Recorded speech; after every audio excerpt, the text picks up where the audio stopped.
Alrighty, friends, let's go ahead and begin our practice. I'm going to invite the chime to sing, which is an invitation for us to fully arrive to the practice. This is such a wonderful way of intentionally putting down the day and making space for this next hour to unfold exactly as it will, suspending what's going to happen and what's going to meet us later this evening. So let's go ahead and do that, and we'll just invite the chime.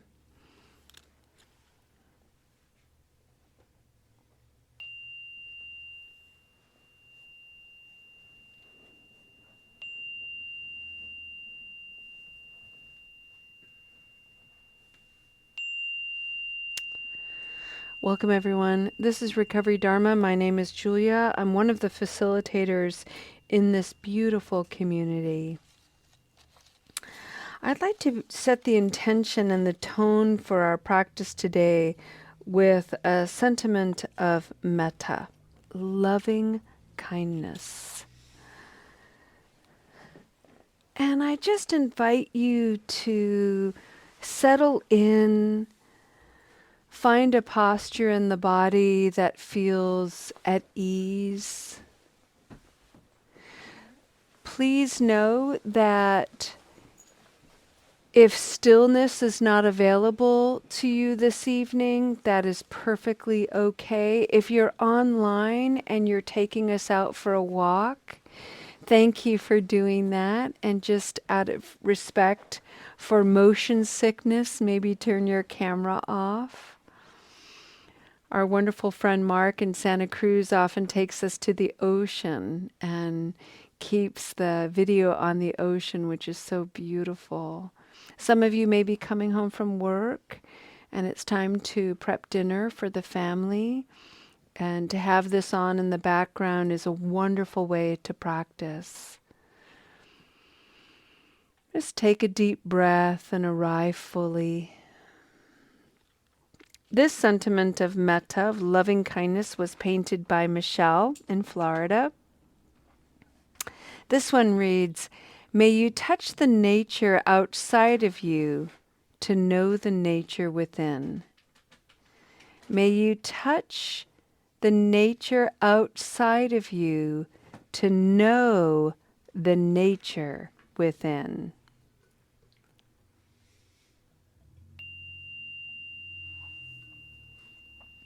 I love that.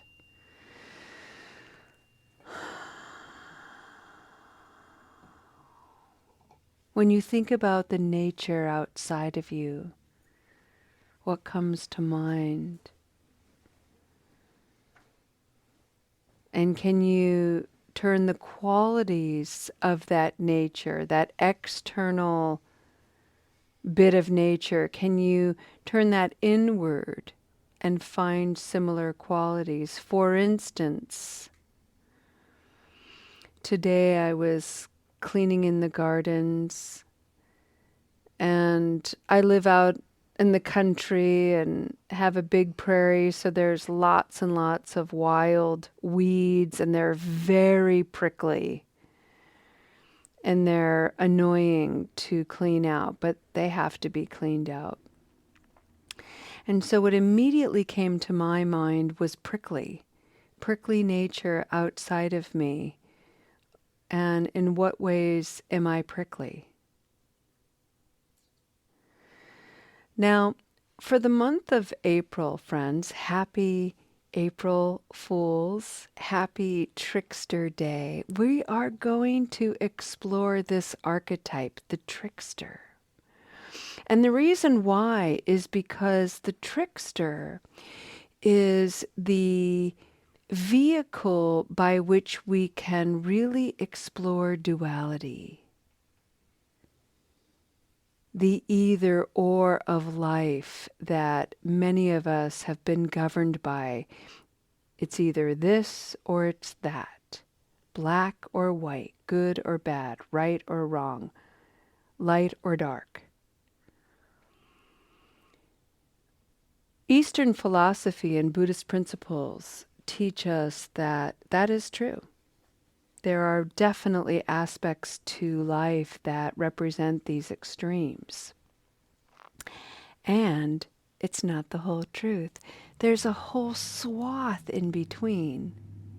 And this is why the symbol of the yin yang is so important, because you see very clearly these two shapes, a very distinct black and a very distinct white, but set intentionally within that circle.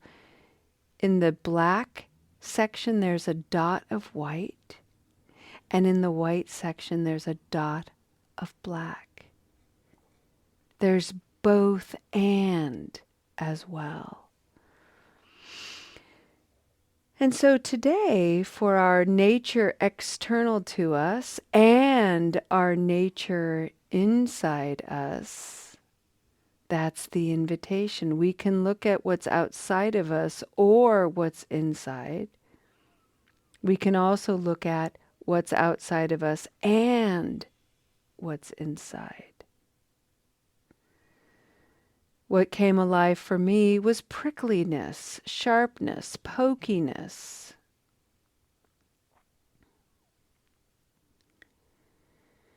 And I could get really tripped up going down that rabbit hole, thinking of all of the negative things about me that are prickly and splintery and edgy and sharp.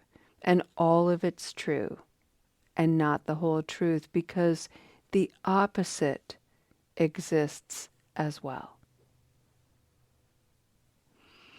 So on the one hand, on one side of the spectrum is the prickliness. On the other side, what's there for me? What's its opposite? And for me, it would be the really smooth, soft petals of the early crocus, or the really tiny little daffodils that are beginning to pop up. Those silky, soft petal feelings are the opposite of that prickliness. And what defines me as well is everything in between those extremes. The trickster, the fool, enables us to engage non-duality, to be able to see the both and of life and of ourselves, with levity, humor, and even joy. The trickster as an archetype was a revered person in places of court throughout history. The jester, the fool, at times dismissed, but at times had a very important duty, which was to bring humor during times of intensity.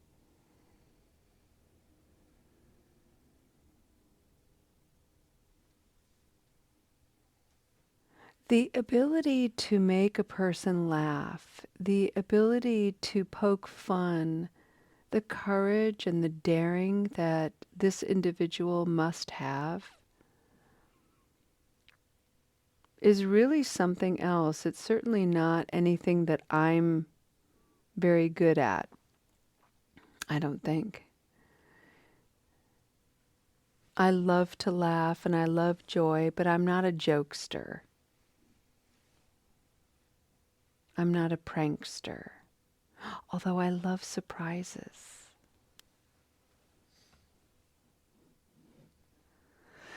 The trickster is unapologetic and sometimes reveals the underbelly of things, things that we would rather not see. And in this way, the trickster can be a pretty difficult archetype to work with and to explore. And so tonight we're going to begin our month-long exploration just lightly, looking at nature, looking at spring here in the Northern Hemisphere where things are coming into bud. That's what's happening outside. What is budding within you?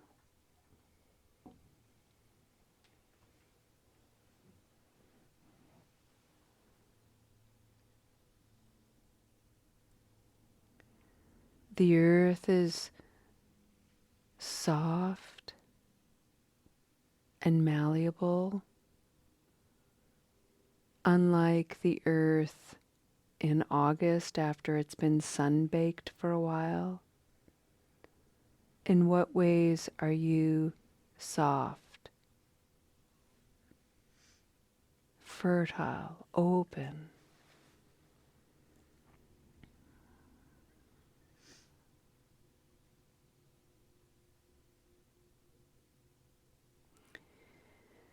The trees are bare, still, and quiet. In what ways are you bare, still, and quiet? In what ways are you moving, loud, full of clatter and clunk?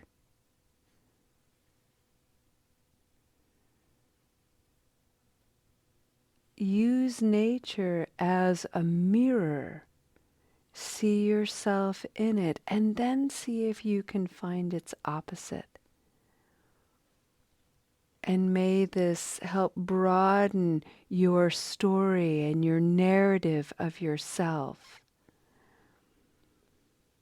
We are always so much more than the stories we've been repeating over and over and over.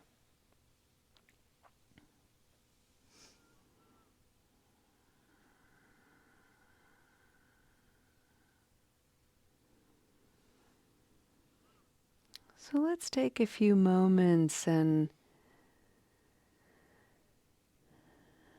quietly reflect on the nature outside being the nature within, and notice what you notice. And should you find your mind wandering away to some unrelated something or other, just smile. Bring your mind and your attention back to your breath. Allow yourself a moment to anchor and consider the nature around you as the nature within. And if you have to do it 20 times, invite it to be perfect and enjoy your practice.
Friends, working with non-duality is an invitation to explore the limitless quality of equanimity. And by putting this in the context of the archetype, the trickster, it just allows us to be a little bit more lighthearted about this practice. And you'll hear me say this many times through the course of this month, where when I'm exploring my prickly nature, I'm not exploring it as a means to get rid of it. There are just conditions in my life that stir up and arouse this prickly agitation within me. That's who I am. At the same time, understanding its opposite can give me access to understanding the prickly nature so that I don't have to react unskillfully. That's the practice. It's not about getting rid of it and making it something else. It's about understanding it so I don't inflict harm. Likewise, when we're working with a positive quality, when I think about my silkiness and my softness, the trickster is very quick to remind me, Julia, don't be fooled. Don't take that so seriously either, because something's going to come along, some condition that will pull the rug out from under your feet and sour you and put a great big giant wrinkle in your smooth silkiness. What are you going to do? Is it going to ruin your day?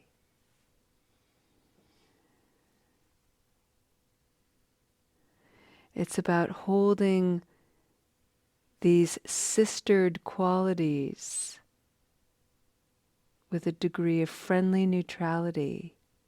Stay open to exploring them and the conditions that allow them to arise. And notice what you notice. Smile, breathe, and carry on. That's the practice. And practice makes practice.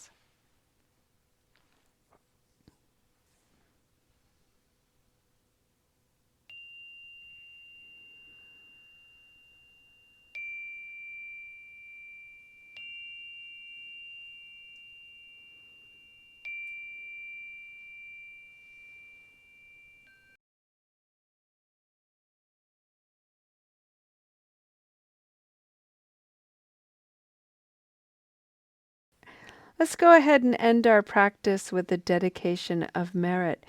For those of you who are joining Recovery Dharma and the Buddhist practice in general, whenever we come into the presence of the three jewels of Buddhism, the Buddha, who was a human being who was able to awaken to the causes and conditions of suffering, the Dharma, this is the second jewel in Buddhism, these are the teachings of the Buddha.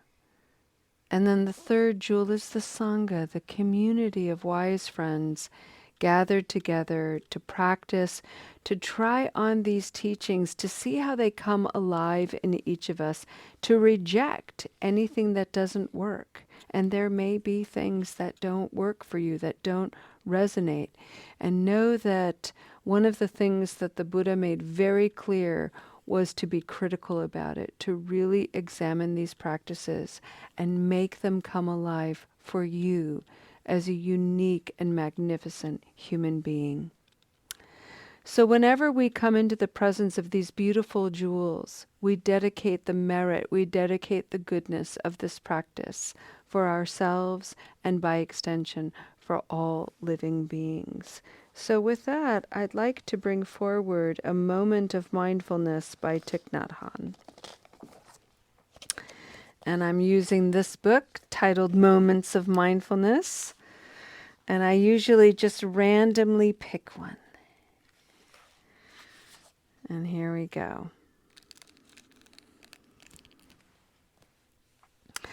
I invite you all to come to a noble posture as we end this practice and as you go into your evening.